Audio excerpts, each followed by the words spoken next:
সোমবার গুজরাটের সোমনাথ টেম্পলের ৭৫ বছর পূর্তি উপলক্ষে প্রধানমন্ত্রী আয়োজিত পূজার্চনা অনুষ্ঠানের শুভক্ষণে অংশ নেন দক্ষিণ জেলার সভাধিপতি দীপক দত্ত।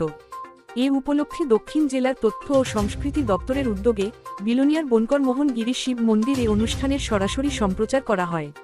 পাশাপাশি পূজার্চনা ও ভক্তদের মধ্যে প্রসাদ বিতরণ অনুষ্ঠিত হয়। অনুষ্ঠানে উপস্থিত ছিলেন জেলা শাসক, মহকুমা শাসক, পৌর পরিষদের চেয়ারম্যান সহ বিশিষ্ট অতিথিরা। পরে সংবাদমাধ্যমের মুখোমুখি হয়ে বক্তব্য রাখেন দীপক দত্ত। নমস্কার, আজকে আমরা দক্ষিণ ত্রিপুরা জেলার আমরা এখানে মোহনগিরি শিব মন্দিরে উপস্থিত হয়েছি। এখানে আজকে আপনারা সবাই অবগত রয়েছেন আমাদের ভারতবর্ষের গুজরাটে অবস্থিত যে সোমনাথ মন্দির, এই সোমনাথ মন্দির পূর্বে স্বাধীনতার আগে আমরা দেখেছি অনেকবার সোমনাথ মন্দিরের আক্রমণ হয়েছে, লুণ্ঠন হয়েছে এবং কয়েকবার পুনর্নির্মাণও হয়েছে।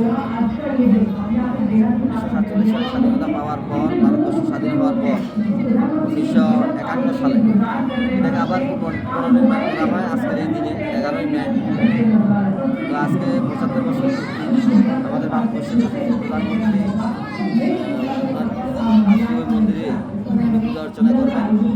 আমরা আমাদের সারা ভারতবর্ষের পাশাপাশি দক্ষিণ জেলা তথ্য সংস্কৃতি দপ্তরের উদ্যোগে আজকে আমরা বিলোনিয়াত আমরা আজকে এখানে যে শিব মন্দির দেখছেন, এখানে 75 বর্ষ উপলক্ষে আমরা 75 জন আমাদের মায়েরা বোনেরা রয়েছেন 75 কলসি জল নদী থেকে এনে শিব মন্দিরে শিবলিঙ্গে অর্পণ করবেন। এর পাশাপাশি প্রধানমন্ত্রী যে পূজা অর্চনা এটা এখানে লাইভের মাধ্যমে দেখানোর ব্যবস্থা করা হয়েছে এবং যারা এখানে ভক্তরা রয়েছে সবার মধ্যে প্রসাদ বিতরণের ব্যবস্থা করা হয়েছে। সবাইকে নমস্কার।